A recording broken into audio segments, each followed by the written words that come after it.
Uh, Today my topic for case presentation, childhood onset of autoinflammatory disease due to a novel mutation in TNFIP3 gene. Next slide. Uh, this is a 7-year-old boy, second born to congestionous parents, presented with a complaint of recurrent episode of high-grade fever with chills and rigor associated with oral ulcer and polyarthritis since 6 months of age. He also have a recurrent episode of loose stools that were pasty to watery in consistency, almost 3 to 4 episodes per day since 9 months of age, and have a recurrent cough with episodic breathlessness since 6 years of age. For this above complaint, he was diagnosed to have a persistent asthma and juvenile idiopathic arthritis.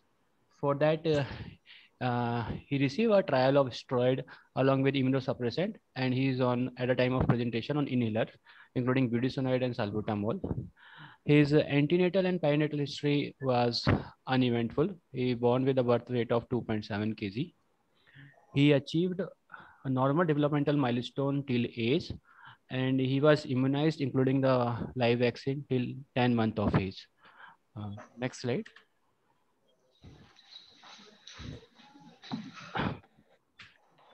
Yeah, clinically, he presented with a very weak and lethargic, with growth retarded, having a height of less than 58 percentile with weight of 3 percentile, having a generalized lymphadenopathy, including a cervical, inguinal, and axillary lymph nodes that was subcentimetric, and have a polyarthritis, including right ankle and bilateral wrist joints.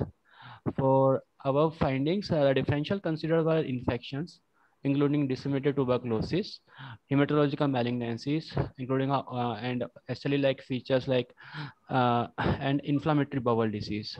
For infection, including disseminated tuberculosis, his workup was all negative, including blood culture, stool workup, and workup for infectious disease like enteric fever, ectational disease, malaria.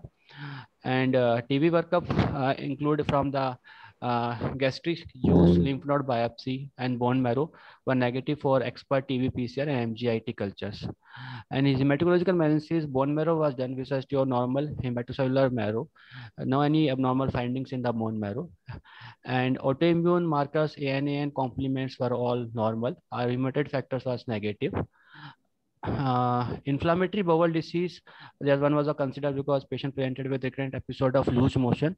Initially, his fecal calprotectin protein was positive, almost 117. For that, he underwent GI scopy. His gastric mucosal endoscopy find a mucosal thickening was there. For that, patient underwent biopsy, which has some which has some chronic inflammatory changes at the in gastric mucosa, duodenum, and in colon mucosa. Uh, Next slide. For that, for this blood investigation per se, his blood counts were all his peripheral blood counts are all almost normal only, with the differential in lymphocyte over 19%. Has to have some absolute lymphopenia with absolute lymphocyte count of 798. Virus serology was negative for HIV, HBV, SCV. Blood chemistry was almost normal only. Serum immunoglobulins, he has a hypergammaglobulinemia. Sometime in autoinflammatory disease, patient may have IgG in higher side with other immunoglobulins who are on normal range. In lymphocyte subset enumeration, that was all almost normal with the lower side of normal range. So till now we have no any definitive diagnosis for this child. We proceed with NGS. NGS suggests some heterozygous mutation in TNFIP gene, which was confirmed by Sanger sequencing. So uh, recently, in Journal of Clinical Immunology, a publication was published that a study of heterozygous mutation in TNFI3 gene have been found to cause a haploinsufficiency of A20 protein, which was involved in NFKB pathway and may cause some early onset of autoinflammatory disease. So this child was diagnosed to have an autoinflammatory disease with a novel mutation in TNFIP3 gene. He was started with a prednisolone with 1 mg per kg, with which his symptoms were subsided his growth has improved, and CRP and fecal calprotectin protein was all normalized. So currently he in last follow, yeah. So currently in last follow up, he was on antimicrobial prophylaxis in December 2019. That time his TNF3 gene, that NGS report was not available. So the question for this case presentation is that, so how long, if we give steroid or antimicrobial prophylaxis, how long we have to continue in this mutation, and is the definitive treatment in this type of mutation is stem cell transplant? So this has to be answered.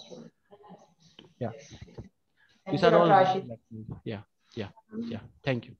Thank you, Ashish. Very well evaluated. We've got one question for you from in the chat book. Are the parents asymptomatic? Were they tested? Parents was not tested, but the parents were not tested, but they are asymptomatic with the child at the time of presentation, with no any history of similar complaint in their. Okay, there's another question there for you. Why did you prefer prednisolone? Sorry. Why have you not preferred colchicine? Protein expression. Why we have not considered colchicine? Actually, we are suspecting a autoinflammatory disease, so we proceed with a steroid only. We are not aware that colchicine will work or not. So from our side. Thank you. I think we should proceed with the next case. Yeah. So Dr. Umair Varghese is going to present a patient with a novel mutation in PLCG2. Good evening, everyone. Am I audible? Yes. Yeah. So the title of my case is Atypical Presentation with Incomplete Penetrance in a Family with Familial Cold Autoinflammatory Syndrome due to a novel mutation in PLCG2. A 17-year-old female born out of a non-consanguineous marriage presented with history of angioedema urticarial rash almost every month since past 6 years.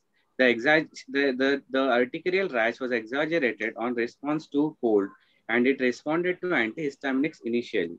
The severe episodes required danazol and FFP transfusion. The danazol helped in reducing the frequency to a limited extent. Her episodes continued and worsened during her pregnancy when the danazol was stopped. She required FFP transfusion once per month during the first trimester, which increased to once per week in late pregnancy. Postpartum, the rashes, she developed rashes all over the body, vomiting, abdominal pain, and dyspnea every 7 to 14 days, requiring intermittent FFP transfusion and restarting of danazol and tranexamic acid. She still had difficulty in swallowing, breathlessness, rashes, and intermittent angioedema, so she was given a trial of omalizumab, to which she developed anaphylactic reaction, warranting hospital admission. Her urticarial rashes resolved post-omalizumab, and her father, who recently developed stroke, had a history of repeated lip edema, which resolved on symptomatic treatment. So the differential diagnosis based on the clinical history can be hereditary angioedema due to either congenital or acquired cause, or inflammosomopathy due to mutation in NLRP3, 12, or PLCG2. Her C1 esterase, C3 and C4 levels were normal, making hereditary angioedema less likely. Her immunological workup showed normal B cell numbers with elevated memory B cells and class switch memory B cells. She also had very low plasma blast. She had low IgG and IgA with normal IgM and IgE levels. On clinical exome sequencing, a novel heterozygous missense mutation was identified in the PLCG2 gene, which was located in the Y box domain. The in silico analysis suggested that it is pathogenic by the SIFT, ClinPred, and Revel, and had very high CAD scores. Both her parents were carrier for the same mutation. So here we report a case of familial cold autoinflammatory syndrome type 3 due to a novel missense mutation in PLCG2. An overlapping phenotype with the PLCG2 associated antibody deficiency and immune dysregulation with hypogammaglobulinemia and low plasma blast. Though she had hypogammaglobulinemia and low plasma blast, she does not have recurrent infections.